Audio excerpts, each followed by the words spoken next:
My magic, I'm a very slow learner. I struggle to understand things. I have to get a picture in my mind a lot of the times to understand things well. But my magic is that helps me so that I can explain things well to others once I do understand something. And I have a broad background, so sometimes I put things together that are from very, very different backgrounds, and that can make things more interesting. Welcome to Magic Academy podcast. Today we have a special guest, Barbara. You may know her. You probably know her. She is the master brain and professor behind the world's most popular open source learning courses from Coursera called, you probably know it, Learning How to Learn. And this course is one of the most successful courses, and at least 1 million people took it, and I'm one of them.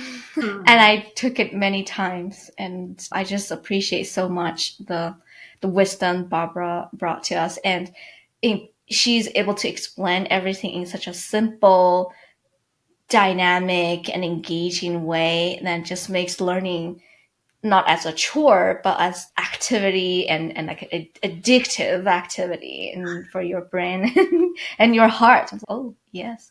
And she's also teaching engineering in Stanford. So thank you, Barbara, to come to us today. Oh, thanks so much, Jiani. It was such a pleasure creating the massive open online course, Learning How to Learn. Terry Sinowski, who is the Francis Crick professor at the Salk Institute, and I created that course. And right now we're updating it with generative AI. So it will have even more exciting and fun things. I think that's part of it is you think, oh, I'm going to give you a neuroscientific foundation on how you can learn more effectively. And you're like, boring. But there's so much fun in the course, and we simplify and use metaphors so you can actually go very deep into learning. It's just so fun. Yes, I had fun. And I think people in our audience group, they adore what you're doing and they see you as a source of truth in terms of learning how to learn. And for me as well, I'm an imperfect conveyor of ideas, but I do my tiny best. I love that. So let's get started. I have a first question waiting for you. Beep, beep, beep. In front of you lands a spaceship. Out walks a little cute, friendly alien. And if you were to introduce yourself to him, her, it, what word or movement that you would say or do to introduce yourself? Oh gosh. I think I would cock my head a little to the side, kind of like puppies do when they're really curious about things. And I would just be in that way, and my open body language conveying the fact that I am friendly and I would like to say hello, especially if I knew it was already friendly. If I wasn't so sure, I would probably be a little bit more opaque in my greeting. Before we understand their intentions. Beautiful. And why learning how to learn? Coming from an engineering perspective, your curiosity led you to the space of helping people to learn how to learn.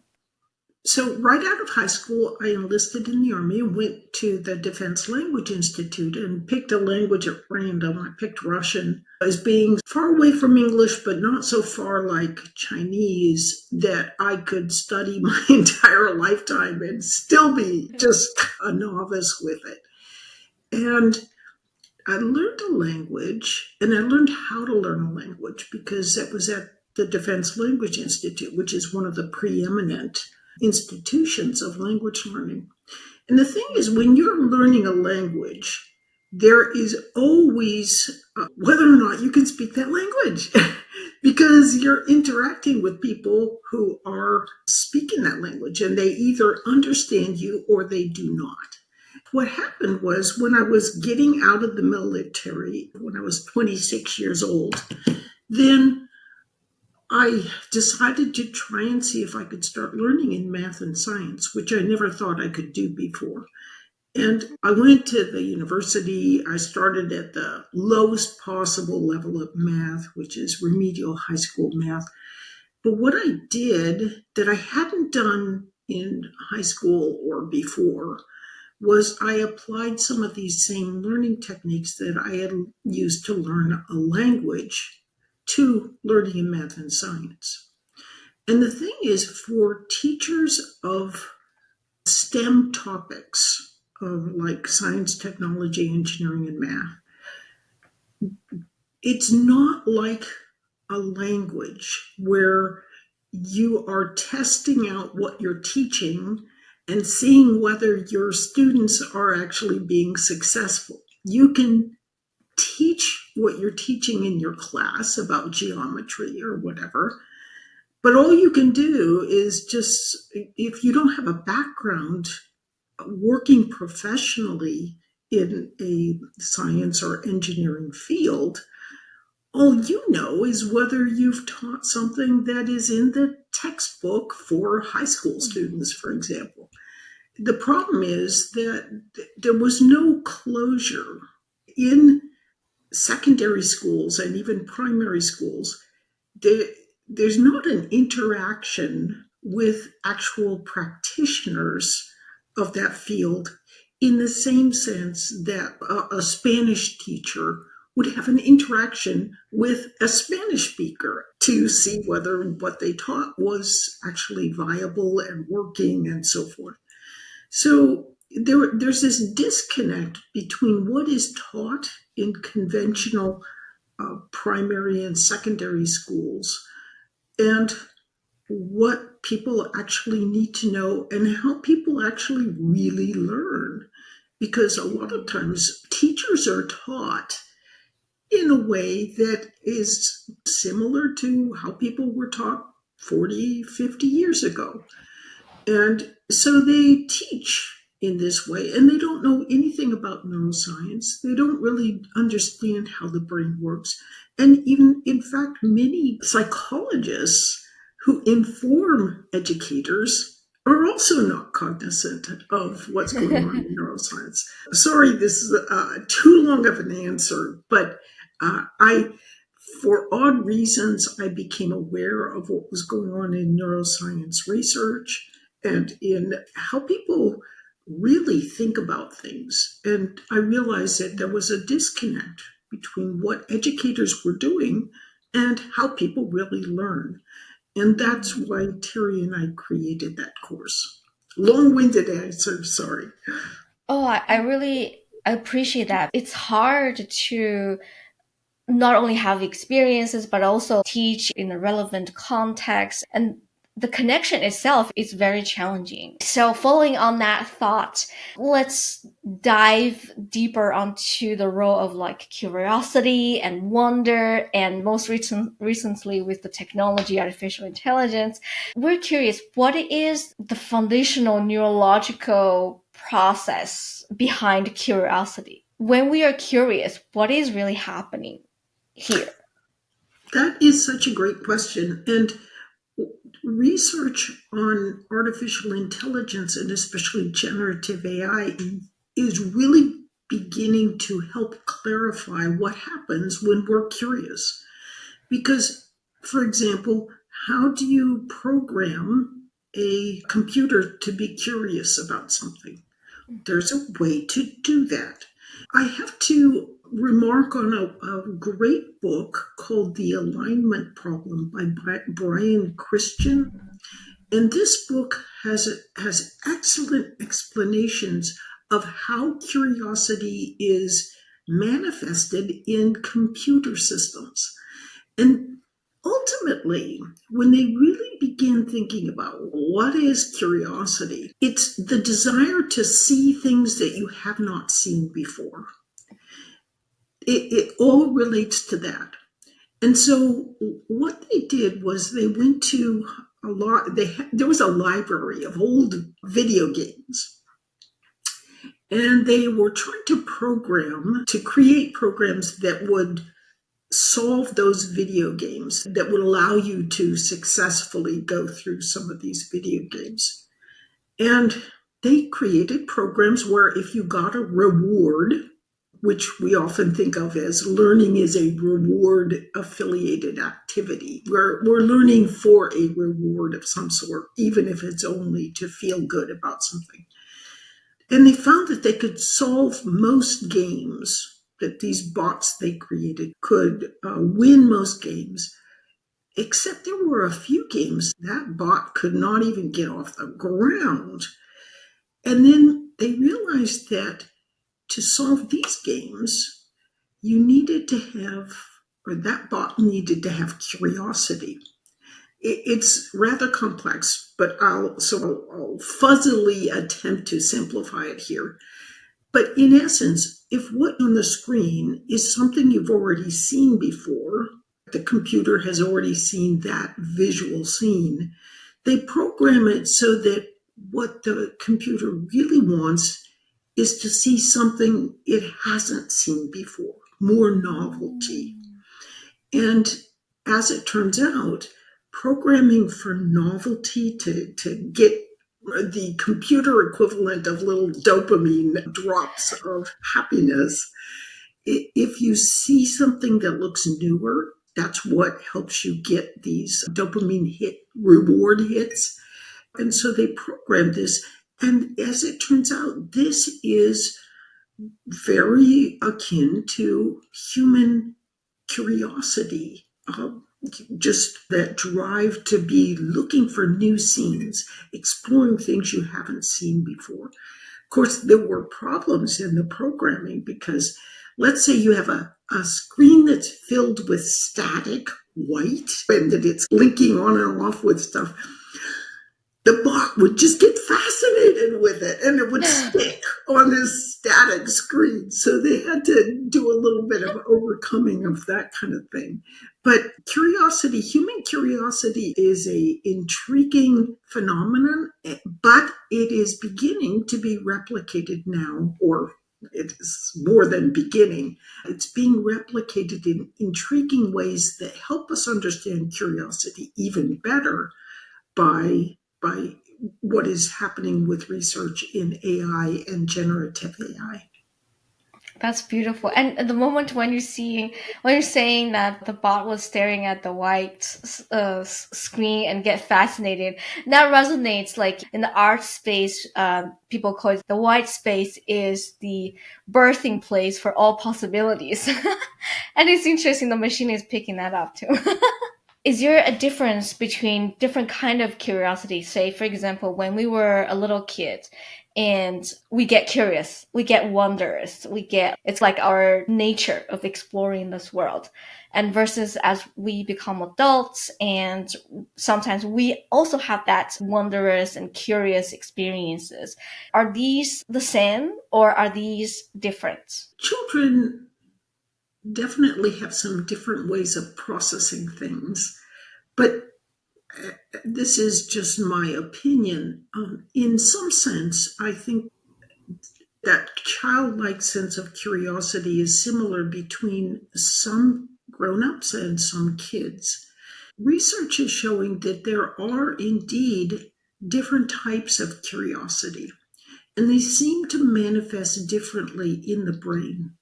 One type of curiosity is curiosity simply to gain closure. The other is curiosity for knowledge. You're really curious about something and you just are compelled to learn more about it because you're so intrigued. And before, those two different types of curiosity were observed, but people really didn't know what was going on in the brain, that there might be such a difference, because professors are always, you should take my class and learn my stuff for the pure joy of it, but they'll observe that some in their classes just take it because they're fulfilling a requirement and they're not really curious about things. So this closure type of curiosity where you're just like filling in the blank because you want to, let's say that someone is asking you to write a report, you need to get some data on a particular topic, so you get that data, you put it in, it's closure, but you're curious about it because you want to fill in that blank, but you're not really curious in the sense of where did that data arise? I really want to know what's going on here. And those who are curious from an epistemic sense, that is, they really just are curious about what's going on instead of just filling in the blank, they often seem to learn more deeply and so forth. So professors often think, oh, I want everybody to have this epistemic curiosity, that they're not just learning the answers for the test and so forth. But the reality is, if you went and looked at that professor's background, you just can't be epistemically curious about everything.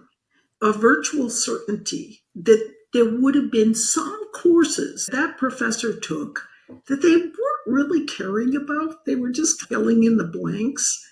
And I think it's perfectly normal that sometimes people are curious from the perspective of, I've got to take this class because it's a requirement and so forth. And that's not necessarily all bad, because sometimes this filling in the blank can actually spark real epistemic curiosity, and then you begin pursuing it more deeply. You're bringing up very interesting questions here, and neuroscientists are beginning to explore this situation much more deeply. I like that. I think the closure-based curiosity brings like curiosity baseline for everybody. At least everybody was given a chance to pursue anything of interest deeper. And that's the opportunity for them to grow and transcend their current perspectives and knowledges, so they can pursue whether deep or deeper and deeper and deeper. So that's a very interesting concept. And I think that means curiosity is accessible to everyone, even if they are not really wanted to become a next professor about that particular topic. The curiosity, the closure based curiosity can at least get them through the learning experiences that they need to go through, and potentially open up doors for them. So that's a very interesting and hopeful a discovery. And so how do we activate that? Let's not shoot for like a pure, deeper and explorer type of curiosity, but like closure driven curiosity. How do we activate that in a learning experience or experience in general? That's a great question, and I have a great and easy answer for you, and that is to go to generative AI, go to ChatGPT or Claude or Gemini, whichever one is floating your boat, or all three or more, and ask it to help you become curious about what you are trying to study. Give it a little background about yourself, and then prompt it to say, I'm really bored with this thing and I don't want to study it. Can you help me to become more curious? And it will give you some great ideas. Oh, I love that. It's helping us to get, maybe they will help us to see things from a different perspective, and that will give us something that we've never seen before, and that taps into the originality of curiosity, is something that we see we've never seen before, and we get rewarded, and then that starts Another pleasant thing is spread. just ask for a metaphor for A meta. something that is difficult for you to understand. So if you're trying to grab something, you're like, I hate this. I don't understand, or just I am confused. I can't understand this concept. Ask for a simple metaphor that will help you understand the concept, and you'll be amazed at what it can give you, especially if it knows a little bit about your background. Say, I love soccer. Can you give me a metaphor that helps me understand the concept of main guard. Oh, that's amazing. And will closure-driven curiosity potentially speed up our learning experiences? Because sometimes the reason behind that is that the world is changing faster than ever, and there's many compounding things happening, and feels like we not only need to learn, but we also need to learn more effectively and even faster. Not on a superficial level, but on a very high quality, deep level. Can curiosity be one of the potential keys to help us learn faster or build an environment where people can potentially learn faster That's such a and better? perceptive question. Yes, it can help you if you're a driver. It's not going to make you into one of the world's fastest race car drivers, but it will help you to drive that car more effectively and help cut off some of the unnecessary detours so you can get to your destination more quickly. And what do I mean by that? When you have curiosity, let's say you're just sitting in a class and you're not curious about it, you're drudging through it. But if you are curious, if your professor has a little hook at the beginning of the class that makes you curious about what she or he is going to be teaching, then you get curious, and that there are dopamine neurons in the brain. And what they do is they can send out dopamine, and that dopamine, they're like little signaling neurotransmitters, and they help to make connections between neurons.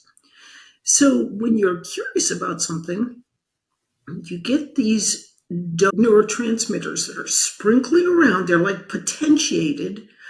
And then when you get that little aha of, oh my goodness, I figured it out because I was curious and I got the answer. Those little dopamine neurotransmitters, they go into that most recent pathway of neurons that were like trying to be connected. They go in there and they help, in some metaphorical sense, they help seal those connections between the neurons. And then that means you have learned it and you remember it. If you don't get those connections sealed in between neurons, then you haven't created a set of neural links that you can pull in later on, and you haven't learned it very well. But if you get those connected neurons, oh, it's really wonderful. So once you've got those connected neural links in long-term memory, you can pull them much more easily to mind. What happens is if you are curious about something, once you figure it out, then you actually make those connections much more strongly than if you weren't curious, and you can much more easily retrieve those ideas when you do need to use them. So it's not a total magic bullet for the most part. It's not going to make this set of links you can always retrieve from then on. You do need to continue to practice with it. But it's like an artist that sketches more deeply. So there's a darker line there that you can see more easily. And that's what curiosity and these hooks and making yourself curious about things can do for you in your learning. I love that. So it's not a substitute. It only works if you put the work. Exactly right. Yes. And moving to the future, what would be one of the best versions of the future you can ever envision coming from the learning science and perspective with all the technologies? Now we have AI, and we also have virtual realities, and we also have Web 3.0 and neural links, and where we put the chip and supposedly something new capabilities will be developed. And how do we make all the sense of all that? And what could the best future be like? To my mind, mastery learning allowing students to see. It's really hard for schools and teachers right now to differentiate between different students who are learning in different ways and learning at different speeds and have different interests and different curiosity. And so you do want to have a minimum speed or some level at which all students should be moving forward, particularly in critical topics like learning how to read and learning basic math. But having schools where mastery learning is taking place, in other words, students can go at their own pace once they meet that acceptable level, and differentiating so that someone who is more interested in this topic can move ahead much more swiftly and go to, even to advanced levels. Right now, we have a situation, for example, in California, you can have a genius level child in mathematics who is still forced to, when they're in third grade and they're already at graduate level at the university in mathematics, they will be forced to justify each step of why they do what for a division problem when they're already doing advanced vector calculus. Can you imagine how boring and what a turnoff it is for students to be forced through this regimented approach to teaching that's basically just check mark? So I think that in my ideal world, there'll be much more differentiation, and of all teachers are below average. So that means students, as they're encountering all these teachers, are going to have some problematic teachers. But AI can lift all boats. It could, even if you have a teacher that is not knowledgeable about the subject and might be teaching, AI can help you with learning it. So I think there's lots of potential, lots of good things that can come out of what's arising from Gen AI. Not to mention that generative AI has pulled the rug out from all teachers in that suddenly you can't write essays or take tests on your own, go off and do homework and so forth. But it's also, so we'll have to figure those things out. But it also, for students who are really curious and actually really want to learn, it has opened phenomenal doors. So in that sense, maybe an AI learning partner or AI coach, AI tutor, do you think that's where, if we really put AI to work from the student-centered or learner-centered perspective, that's where things are moving? It's hard to tell. It's certainly in China, there's been experiments done with teachers who are AI teachers. And these experiments have been very successful, at least from what's been reported. So there is that capability that having generative AI might be very useful, particularly in classrooms where you can't get teachers very easily on that topic, or your teachers might not be very knowledgeable. So we'll have to see what unfolds in the future. But from my perspective, we always have to think of the students first and not think of, yeah, but this might affect teachers as well. That's true, but who is ultimately more important? Student. Students and student learning, or teacher jobs? So that's something that society will argue out.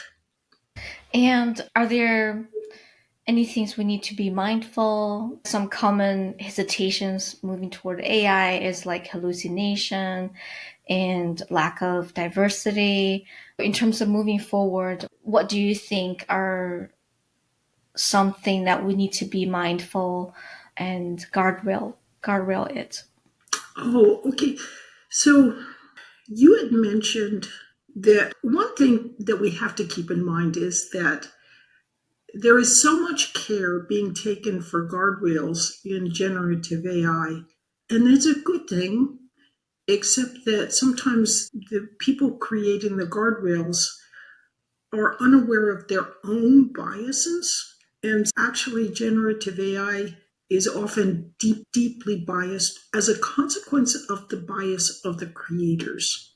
For example, I am working with a team at Carnegie Mellon, and this team, they have developed a bot that allows people to interact on controversial topics. And they can talk to one another, but if they say something that is either really a not good thing to say or that could be rephrased in a better way, there's a bot sort of guardian that watches out for this and interjects. So it's a wonderful, wonderful new way to get people who are on opposing sides of controversial issues to actually talk with one another and see the complexity of the issue. Because often when you're really biased on one way of an issue, you're not really talking to other people and seeing the complexity of that full issue and what the kind of considerations that person with the opposing viewpoint has. And what they found is that when you go into generative AI, they can't actually use current platforms because they're so deeply biased that they will not allow people to talk about, in an even-handed way, controversial topics. They weigh in very strongly on one side or another. And so they had to go to a deeper level of some of these platforms in order to be able to allow people to simply talk without the guardrails actually putting up artificial perspectives on topics. I think that generative AI could really create some fantastic new ways for people to interact well with one another, to be able to talk. And for me, even, I will take my emails sometimes and I'll go, here's how I want to respond to this person. And can you rephrase my response so that it sounds a little bit, and it'll come back and I'll be like, oh, that's so much better. That really, that's what I wanted to say. But I didn't realize that I had some push button responses that weren't as nice as I wished they would be. So anyway, so much there. So I went off on a tangent here, but I think there's lots to be learned in this new revolutionary new era of generative AI. And I think it also taps into the user's ability to make good judgment.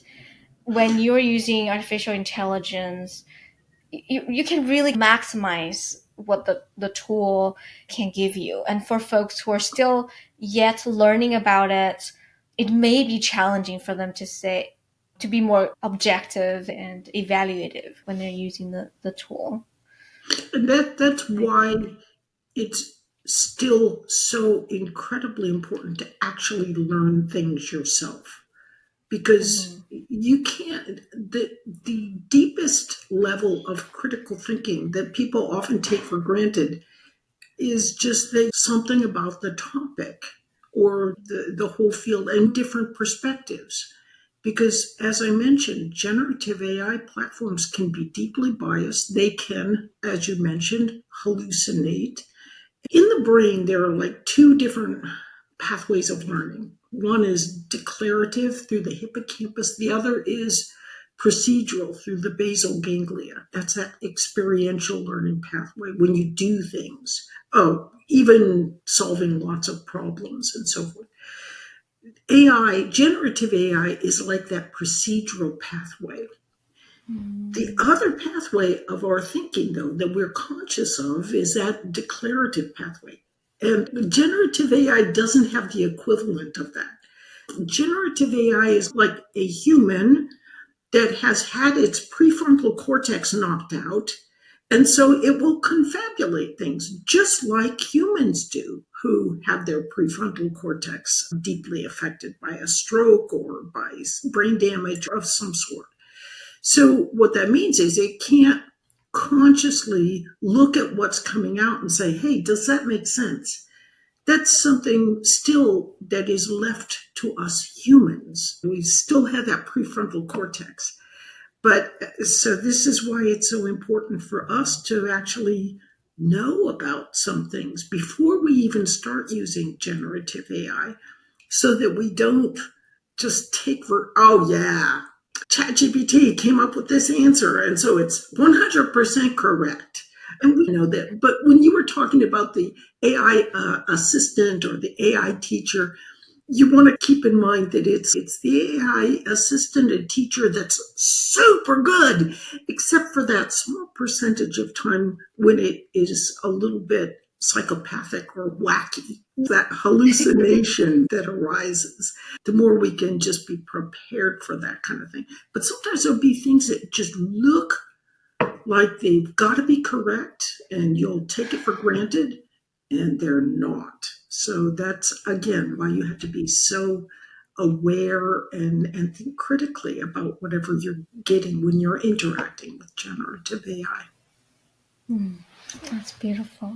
Thank you, Barbara, for such a insightful conversation. And before we move into the magic portion of our talk, I would like to give a brief recap for everyone. So we talked about Barbara's stories behind why she developed her deep expertise and interest and curiosity into learning how to learn, coming from an engineering perspective, because she saw that disconnect between the deep context, actual practice of the knowledge versus just teaching the knowledge, and learning how to learn really bridge the gap and helping the students to build their own power and agency to learn across all contexts and have that sense of curiosity.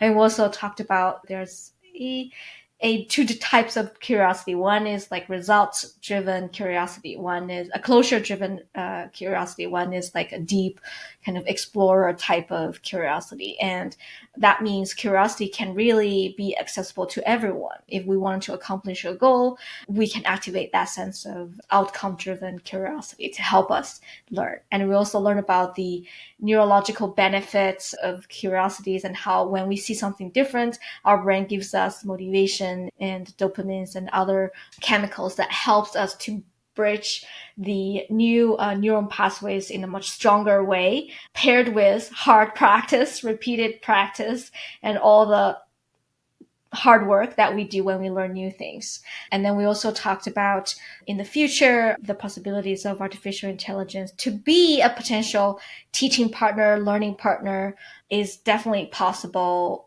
However, it does require us to be more critical thinkers and be able to differentiate good quality of output from AI versus the other hallucinated output from the AI. And the bottom line is we still need to learn. The better that we are a learner, the better we know how to learn, the more power we have when we are interacting with artificial intelligence. Such a great, wonderful talk.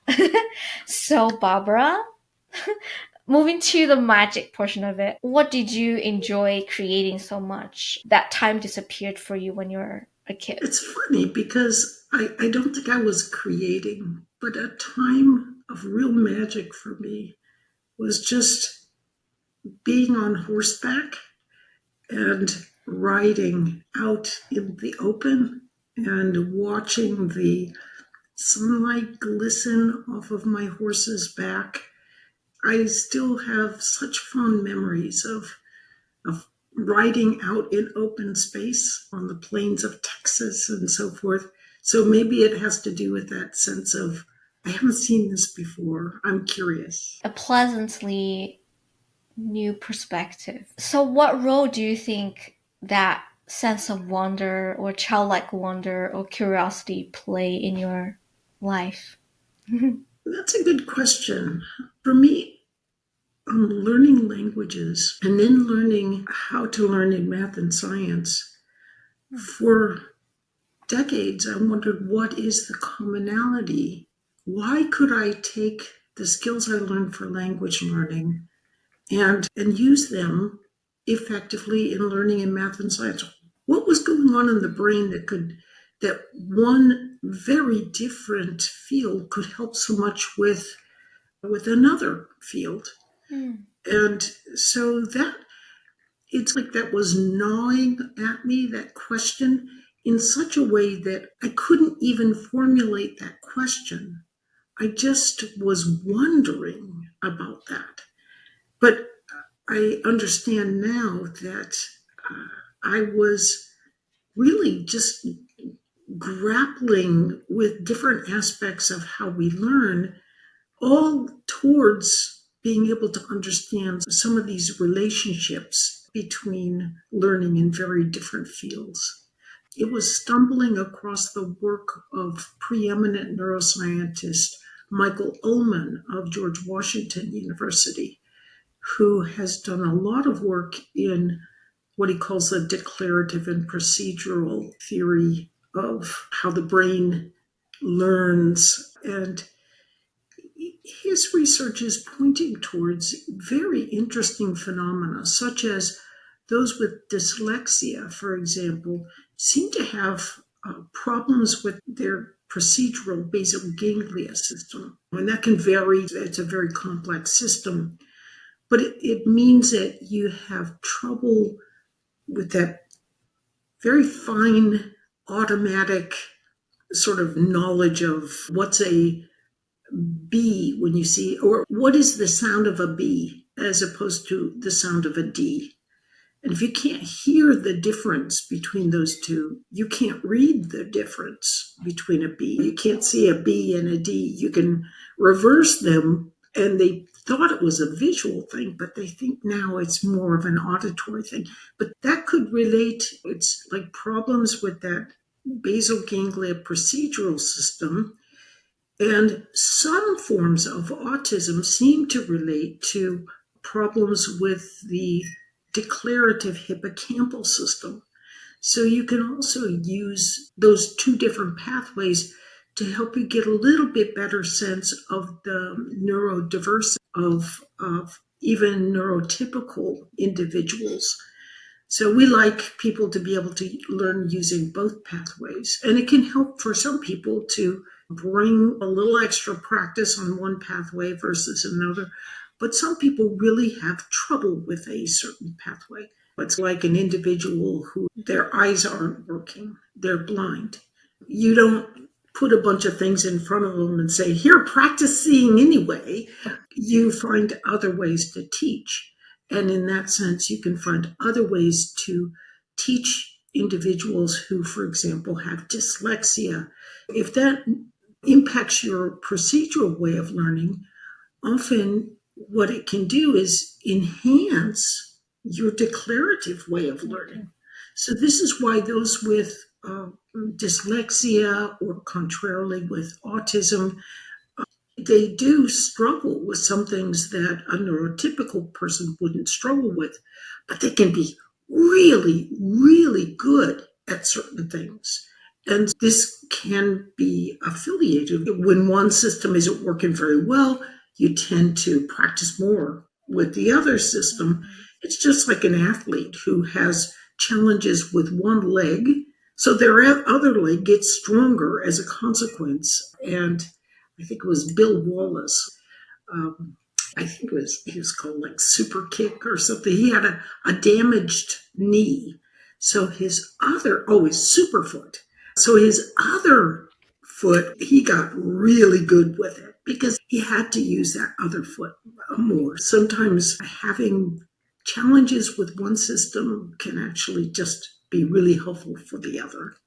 And there are Nobel Prize winners, of course, with dyslexia, with autism, who won the prize for work that grew out of some of the exceptional ways they had of learning about things that use some of that hyper-strengthened system arose because the other system was having troubles functional.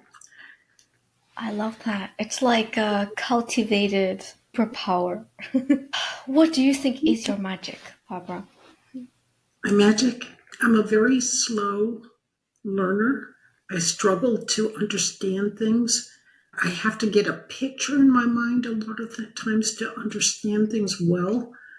But my magic is that helps me so that I can explain things well to others once I do understand something. And I have a broad background, so sometimes I put things together that are from very, very different backgrounds, and that can make things more interesting. I love that. And more opportunities for you to create experiences that activate people's curiosities because of the kind of the broadness and then the depths and the cross-disciplinary and the visuals. That's great. And I think that's the magic that powers learning how to learn and why millions and millions of us find it very helpful. You make difficult knowledge super, super accessible and fun and visual. Interesting. Try my, but that's, I think, also related to what makes you a superstar. So I hope everyone who is listening to this podcast think and be curious about themselves first and see, are there any opportunities for ourselves to develop that sort of superpower, that magic, or maybe you already have one and you just didn't really look, and start practicing that more. And that would be a beautiful world where everybody knows exactly where their magic is and just make the best out of it and to self-serve our human beings and everybody on this planet. It's beautiful. And for folks who wanted to get into connect with Barbara, her information is in the show notes. Please connect her. She's super busy though, but please connect with her and create magic, create partnership, create collaborations, and create just new and curiosity, intriguing things for the world. And thank you, Barbara, for sharing your magic, your wisdom, your insight with us. And it's such an honor and pleasure to have you with us today. Thank you for your wonderfully curious questions.